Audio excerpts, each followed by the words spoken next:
Good afternoon, everybody. So my name is Zanik Edwards, and I'm an occupational therapist out of St. Lucia.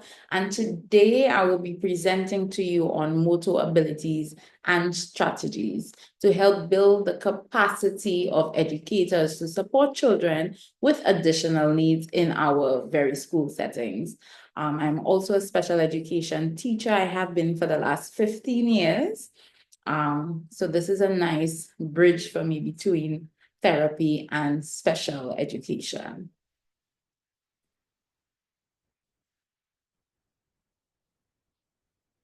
And our objectives for today's session is understanding motor abilities and their impact on learning, building a movement-friendly classroom, and supporting movement needs.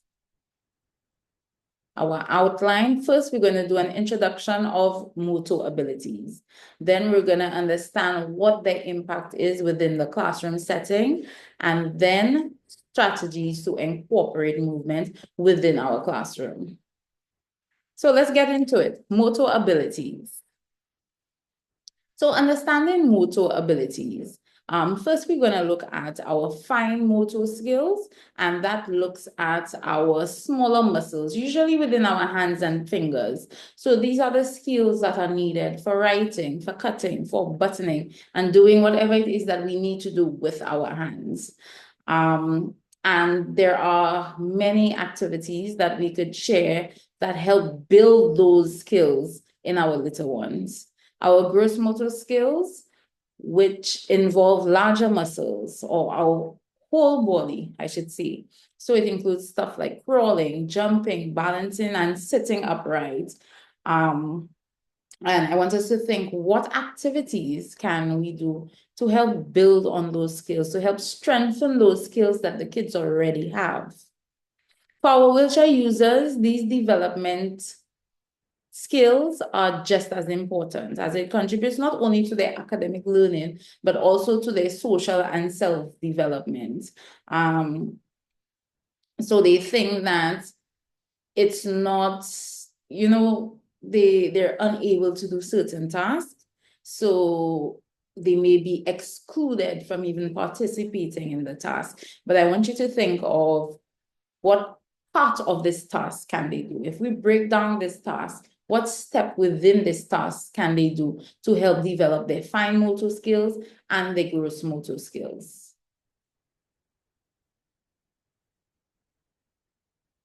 So, how underdeveloped motor skills can impact learning? And for this example, we're looking at our handwriting. There are many prerequisites involved in developing our handwriting skills. Okay, first we look at our muscle control, our muscle tone, our strength, our ability to maintain our posture and our grip. Is that child able to stay stable while they're writing, or are they crouched over on the table or slouching? We look at eye-hand coordination. Can they make the connection between their eyes and the hand movements that are taking place?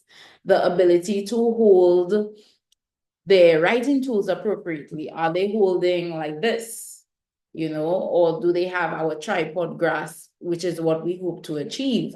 On the paper, are they writing like this, where their hand is constantly moving, or are they able to rest their hand like this? So in the past, we've had children who write like this, right? But the hand is not resting on the paper. So what you find is that child fatigues easily.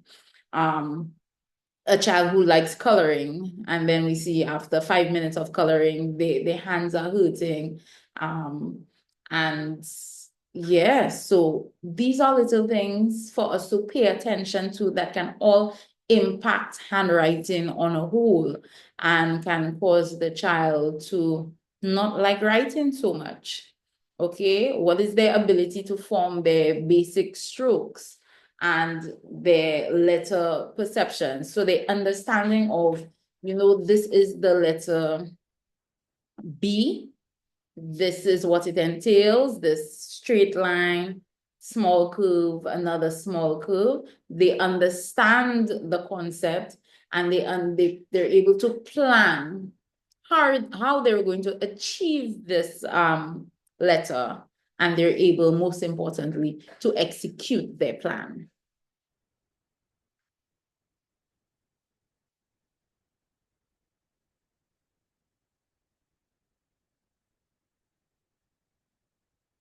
So strategies to build motor skills, right? The first thing I want you to think of is, how do we make it a sensory experience?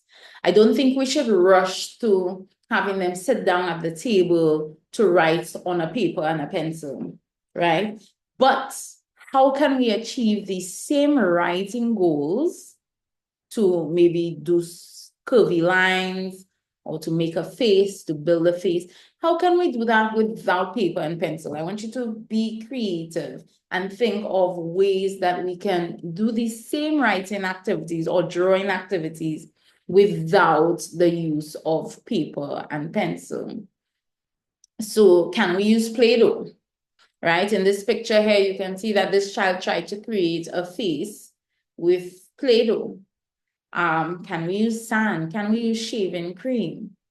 Therapy. So this is an example of therapy in this picture, and it's basically Play-Doh with different resistance. Now, this one is usually found on Amazon, but in the absence of this, we can use Play-Doh. We can make Play-Doh.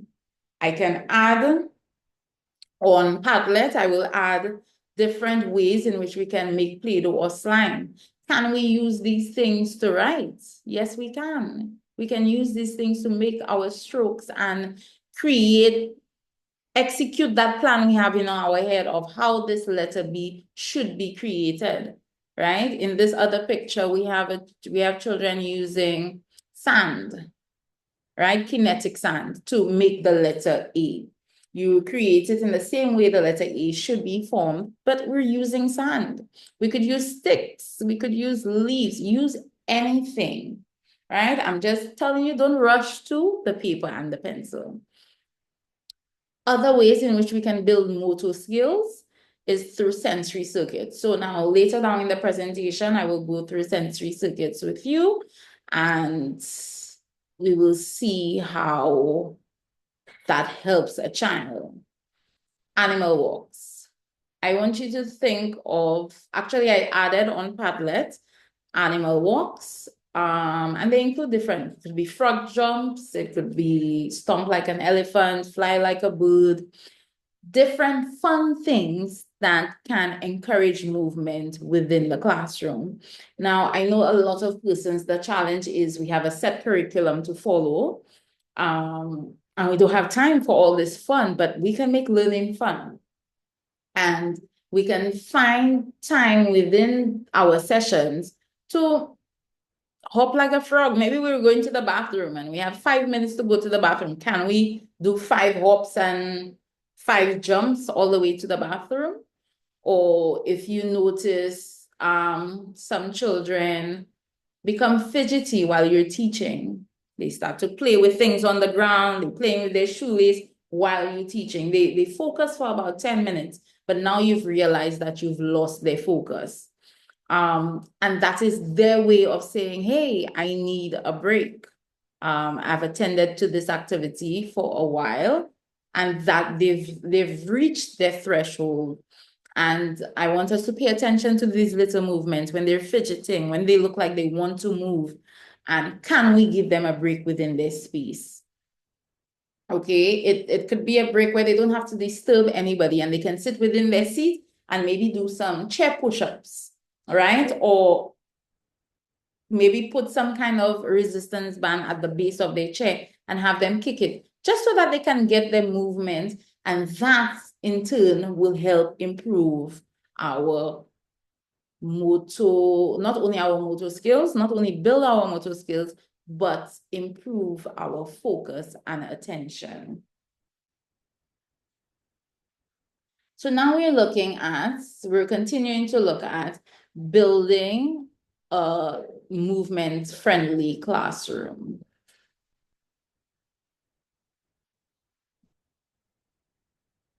So what are the benefits of a movement-friendly classroom? Before we even answer this question, I want you to think of ways in which you have included movement activities within your class, within your school setting. What are some things that we have done and it works? And how does it work? Why does it work? Why does including movement in a classroom while I'm teaching English, I need to come and give you some movement? Why does it work? I want you to think of us as adults, and when we have reached our threshold, we need a break. Some of us may drink coffee, some of us may just need to get up and go for a walk or do something, spin on a chair, if it's a spinny chair, something to help us take a break from all that focus and attention, take an honest break, and then come back to the table. Then come back and attend to it. So some of the benefits of having a movement-friendly classroom is it increases focus and concentration, right? You would find after giving that child 5 minutes or the classroom, 5 minutes of doing animal walks, 5 minutes of doing some kind of silly movement or some kind of fun movement, an obstacle course, that child will come back to the table and will be more focused than before they needed that break. It also will help make learning fun, which is why we're here. Let's make learning fun. It will reduce our sedentary lifestyle and help improve our health. Right now, we know that life has become more tablets and phones. And even for us as adults, not just the kids, for us as adults, we have our phones and we're here.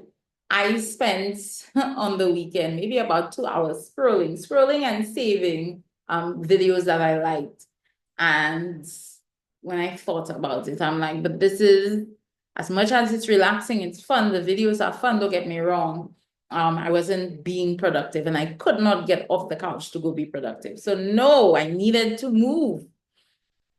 So, and some of the kids, when they go home, that's it. They're on the couch playing game, or they are on the tablets watching television. And sometimes mommies and daddies are out till late. So it may take a while for them to get back home to take care of the child or see have they done their homework or anything of that sort. So that will contribute to help improving lifestyles, okay? And it will impact participation in home life. Having movements in the classroom, so I'm talking about now children with different learning differences. There was this child, this is an actual example, there was this child and he was very well disciplined at school, doing all his work. Sometimes he comes a bit moody in the morning, but throughout the rest of the day, he's disciplined, he's doing his work. But when he went home, it was on. He was moving, jumping, skipping. He did not take a break. And mommy is like, but how do we address this? What do we do? So we had to go back to the drawing board. We had to go back. It's not what's happening at home only, but also what's happening in the school. How much movement is he getting in the school? And in that school, I think he was getting 15 minutes twice a week for playground time. But no, they need playground time every day, right? They need playground time every day. And even beyond playground time, during our learning sessions, during our, let's say, 20-minute session, can there be a 2-minute movement break for the entire class within that session? To have everybody be silly, do a little movement. It could be a dance and freeze. And come back to the drawing board. Let's get back to what we're actually talking about. So we saw that his lack of movement in school did not satisfy his sensory needs. And part of his sensory needs was needing movement. He required movement to help him function better. And he was not getting it within the school. So when he got home, he tried to get it at that time and disturbed everybody all during sleeping time, bedtime. He was moving. So part of our recommendations was increasing movement within the classroom, having playground time every day. Again, I know this comes back to the curriculum where we need to teach or reach a certain level within the curriculum by a certain date, but guys, think, how can we include movement with whatever it is that we're teaching? Be it letters, numbers, words, pictures, building a story. What can we do? Supporting movement needs. So we've said this before, the children need to move. Not only the children, we need to move as well. So we all need to move. And simple ways of incorporating movement throughout the day can be through movement breaks, which we discussed some of them, and sensory circuits, which we will go on to next. I want you to remember that all students need to move, even those with physical limitations and disabilities. So I've worked with children with physical disabilities for quite some time, I think about 15 years now. They're wheelchair users. And when I was asked to do this on movement in the classroom, I thought, how often did I give the kids movement within the classroom? Yeah, we had our sports activity every day. We had our morning stretch. We had changing positions every hour and a half from the wheelchair to lying down to sitting, just doing different things. But I'm thinking, was that enough? You know, while you're doing a 20-minute, 30 minutes class session on English, how could we have included movement in that activity so they got more than their playground time and their morning stretch? So a student who displays defiant behavior may not want to sit, may simply need to move in order to complete a task. And I will show you a video on this shortly.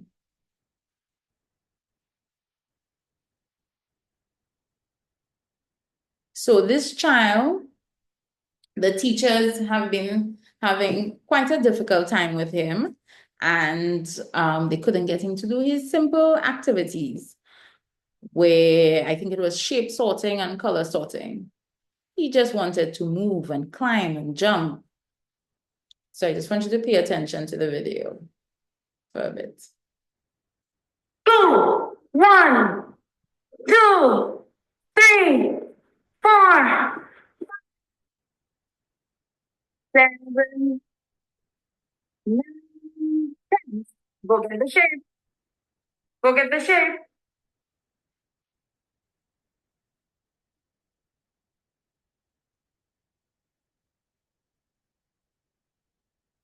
One shape. Good, let's go put it in.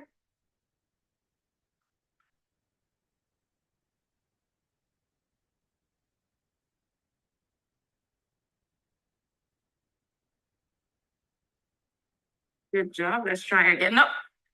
Let's try it again.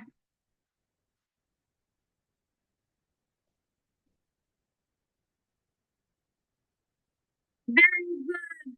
10 jumps. 2, 3, 4, 5, 6, 7, 8, 9, 10. Stop. Go get a shape. One shape. Yes. What's next? Very good. Where is it going? So we did this step about 15 times or 20 times. I think there were 20 shapes. And each time he got a shape, he would have had to jump 10 times. So he probably did like 200 jumps, right? But he was able to achieve the task. He required movement to complete his task. So it was not that he's being defiant and he's not listening to the teacher, but I want you to think of it as he needed to move, right? He needed to move to complete his task. He had all this pent up energy, and Miss wants me to sit at the table to do this task. Yes, I can do this task, but what do I do with all this energy? How do I get it out of me? So this was a way where we used him jumping, and he loves jumping. We used that to help him complete his task and helped him learn what he needed to learn. Now, as we go into sensory circuits, I will start by telling you jumping is an alerting task. Alerting as in it is waking up our nervous system. So I want us to be mindful of these movers we have within our classrooms. And whenever you see them running or jumping, hopping, skipping, spinning, it is them sensory seeking for movement. Yes, we can give it to them, but can we give it to them in a more structured way that does not keep them in that awakened nervous system phase for a long period of time? So this brings us into sensory circuits. Sensory circuits are structured series of physical activities targeting different sensory systems to improve our readiness for an activity. So before we learned about our vestibular sense, and our proprioceptive sense, which both contribute to our need for movement and balance. And the kids becoming restless and start fidgeting, is them showing us, or them running up and down and climbing high and low, is them showing us, hey, I need movement. I need to move, right? However, to achieve a sensory sense, first of all, the good thing is all our students can participate in it. Our whole class can participate, not just our movers. And it involves different levels of sensory-based movement. And we go through 3 phases with this: our alerting phase, our organizing phase, and our calming phase. So our alerting phase would include running, jumping, spinning, bouncing, just things that wakes us up, right? But it's important to note that we don't leave the child in this alerting phase, right? Because then we would end up leaving that child with this heightened sense of, they're activated almost. We have to then transition from this phase to something a little more organizing, something that requires their focus, attention, coordination, and some kind of motor planning. So they're just not in a loop running up and down. Now they need to actually focus. How am I going to knock these pins out of the wall? Bowling, right? Playing Simon Says, stepping on stones, different things that require a little more thinking and planning. And then we can transition into our calming phase, which could be different for every child or every classroom. It could be listening to calming music, reading a book. It could be breathing exercises. There are many different calming activities. Sometimes it could be playing with their Play-Doh, something that requires them to pull really hard. Okay.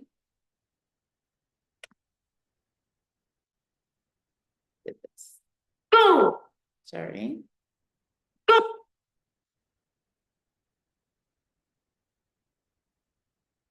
So now we're gonna speak on movement breaks. So movement breaks are planned short periods of physical activity inserted into our learning or work routine. So they help individuals refocus, improve attention, and manage energy levels by providing breaks from seated tasks. So some examples are activities like stretching, walking, dancing, simple activities like jumping jacks, chair or wall push-ups, animal walks, or a movement sensory path. I recently went to an education unit here in St. Lucia, and they made like a hopscotch out of tape. So it starts with a single hop, one leg, then it goes into a two leg, then it goes back into a one leg. And it was just amazing to see that the kids, as they waited for their parents who were signing in to enter the building, they did it 3, 4 times, just competing against each other and moving, which is our goal, right? So I encourage you to think, what can movement breaks look like for you in your classroom, in your setting, with what you have? That is most important. How can we use what we already have to achieve these movement breaks? And also, if we do have children with wheelchairs or wheelchair users within our classroom, how can we include them? I know there are many songs, nursery rhymes and different songs.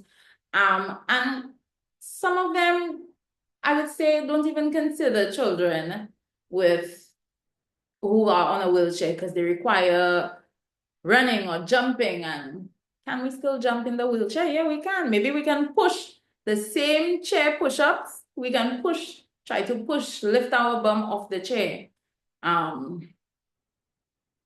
Yeah. So this is a little song that I made, but I encourage you to be creative and make your own. And it goes, to your hands hang low, can they wiggle to your toes? Can you move them up and down? Can you swing them all around? Can you slam them on the table? Can you clap them in the middle? Do your hands hang low? And I made this with my wheelchair users in mind, so that they could have participated and sing and be included. I have shared some of the resources already on Padlet, and you can access them there. Thank you very much. Goodbye.